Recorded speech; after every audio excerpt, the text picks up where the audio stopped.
Take a look at this table. I got it at a thrift shop, and I know most people would paint it a solid color, but I really like the look of rust, and I know I'm not alone. I figured out a way to make this realistic rust, and I think you're going to love it. It's easy, it's durable, it's soft, it won't scratch you, it won't fall apart. So now, watch me as I take an ordinary pan of ashes, some spray primer, and some crafts paint to create this finish.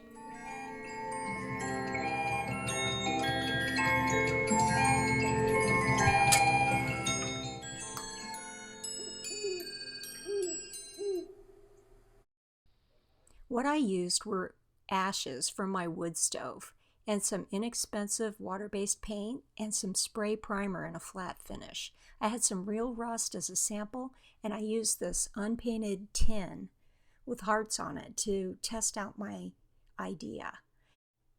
I mixed the ash into the paint sort of on the fly. Here are the colors that I use. They're mostly colors that you see in rust. You can use darker colors like black and brown, but I like those hot, saturated colors in rust. Here's my secret weapon, my wood ash. You can get this from a fireplace or a campfire or a fire pit.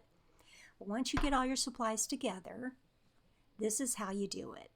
You sand a little bit of the metal, then you spray it with your primer, and while the primer is wet, sprinkle and brush wood ashes right into the wet paint.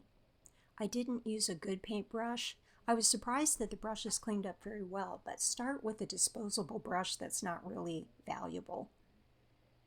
Brush it on, wipe it off. It'll start to melt into the surface. Then you take your highlight colors, and I used a smaller brush for this because I wanted to get into the detail areas. But the other advantage of using a small brush is you can change your color pretty frequently, and it'll look more like real rust. Lots of variety in the surface. I dipped the brush into the paint, then right into the ashes, and I just brushed it right on. I wasn't worried about it falling off.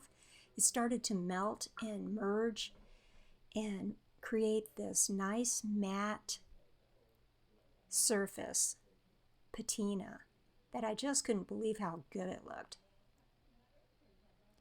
And you can see you can build up your colors like in this detail area to add a lot of interest. These are the fun parts of any project like this, don't you think? But I also wanted to show you this detail area because what I did after I got a lot of this highlight color on is I took an old toothbrush, dipped it into my colors, and I used the smaller brush again to spatter more paint onto the surface. This will add both color and texture. You just want to be careful what direction you're spattering in. Don't spatter yourself. Here's a close-up. See how the ash adds just a little bit of texture? Each of those little rises catches the light and makes it look so real. And here I was using baby wipes. I use an awful lot of these things when I'm doing a faux finish. But sometimes it can take too much paint off. As you see on this corner, I rubbed off too much of my finish, so I just took some more of my highlight color, dabbed it on, and then there go the ashes. And it starts to melt right into that wet paint.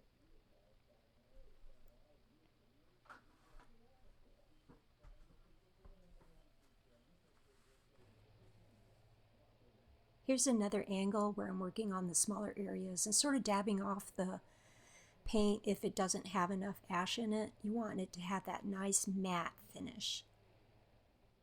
I have a lot more instructions on this and how to build up the layers on my website. Here it is before, and now here it is after. I think you'll agree this will look great with country decor.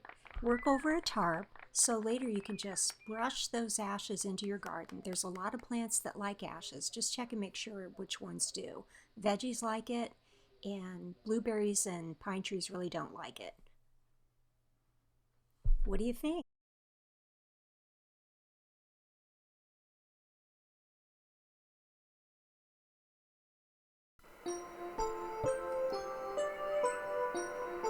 Be inspirational.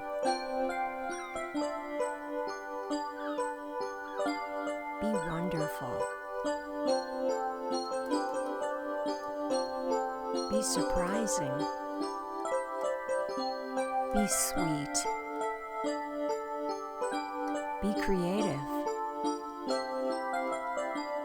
Be astounding. Be all these things and more at StephieMcCarthy.com.